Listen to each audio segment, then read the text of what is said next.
La construction du canal de Panama, ce monstre de béton et d'acier, s'est achevée en 1914. Pour passer d'un océan à l'autre, en évitant de contourner toute l'Amérique du Sud, on n'a pas trouvé mieux. Le canal est emprunté chaque année par 15 000 bateaux. Les 2 lignes d'écluses actuelles sont saturées.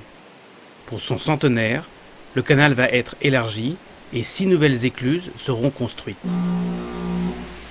Le laboratoire de la Compagnie nationale du Rhône, situé dans la banlieue lyonnaise, est chargé de la modélisation de ces écluses. Alors ça, c'est un modèle qui est réalisé au 30e, c'est-à-dire que toutes les dimensions que vous voyez sont 30 fois plus petites. Si on devait placer un homme sur ce bateau, il aurait approximativement une taille comme celle-ci.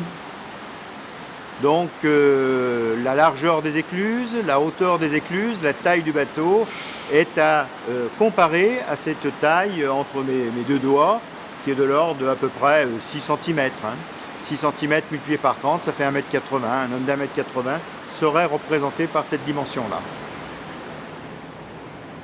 Dans les écluses actuelles, des bateaux qui peuvent transporter 5000 conteneurs peuvent traverser.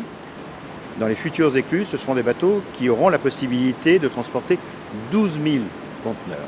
On comprend bien que l'autorité du canal de Panama est une entreprise, et comme toute entreprise, il faut optimiser le temps de passage dans ces écluses.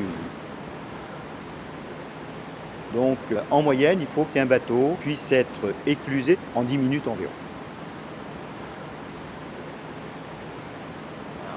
Les bateaux qui rentrent dans ces écluses, qui rentreront dans ces écluses, pèseront environ 170 000 tonnes. Or, on comprend bien que s'il y a quelques mouvements d'eau non contrôlés, avec des turbulences trop fortes, ou alors une ligne d'eau, un niveau d'eau dans le sas qui serait légèrement pentu, avec une pente, eh bien ces bateaux peuvent se mettre à bouger, et retenir un bateau de 170 000 tonnes, c'est quelque chose d'extrêmement difficile, ou alors il faudra mettre un nombre incalculable d'amarres, ce qui est en contradiction avec un temps d'éclusage relativement court, en tout cas dans les temps que j'avais indiqués précédemment. Comment remplir ou vider ces énormes écluses en 10 minutes seulement, sans créer de remous?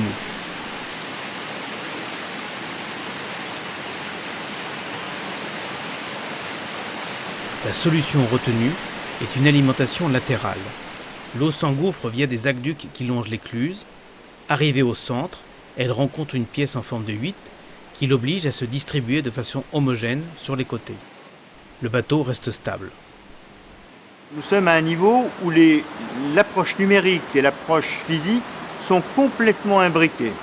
Et nous sommes dans une espèce de boucle. On commence par le numérique, on revient au modèle physique et puis on fait une boucle d'amélioration qui est continuelle.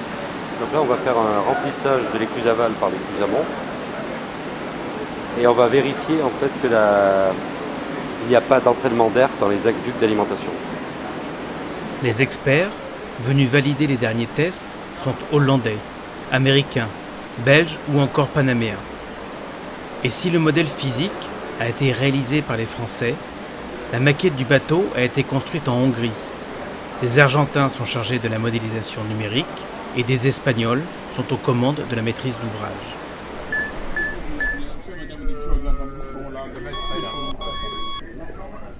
Ok, we start. Vas-y, go.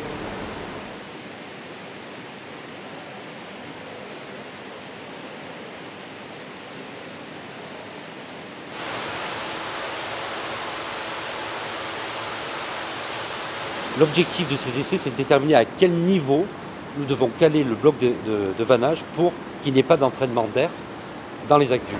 No, but you have to. Or 2.71. Have you seen the lowest position? L'enjeu est de taille. 30%. Une erreur d'1 centimètre à cette échelle correspond à une erreur de 30 cm dans la réalité. Pour chaque phase d'essai, près de 80 scénarios ont donc été testés 2 ou 3 fois. Nouveauté sur les futures écluses. Des bassins d'épargne situés sur les côtés vont permettre de récupérer l'eau et ainsi de l'économiser. Les 100 000 m3 qui étaient jusqu'ici tirés d'un lac voisin, le lac Gatun, ne seront plus rejetés dans l'océan. Le colorant.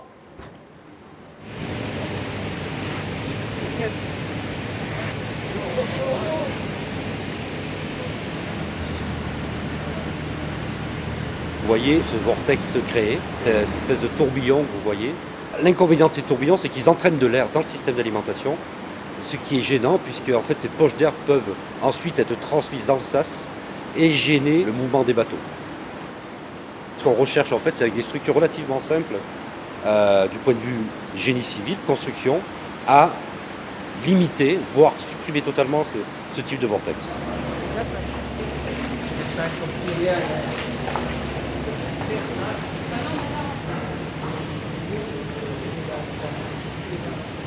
On va dire que c'est des murs anti-vortex. Première solution. La deuxième solution, c'est plutôt des déflecteurs localisés en périphérie de la prise. Ça permet aux écoulements qui arrivent le long du mur d'être déviés.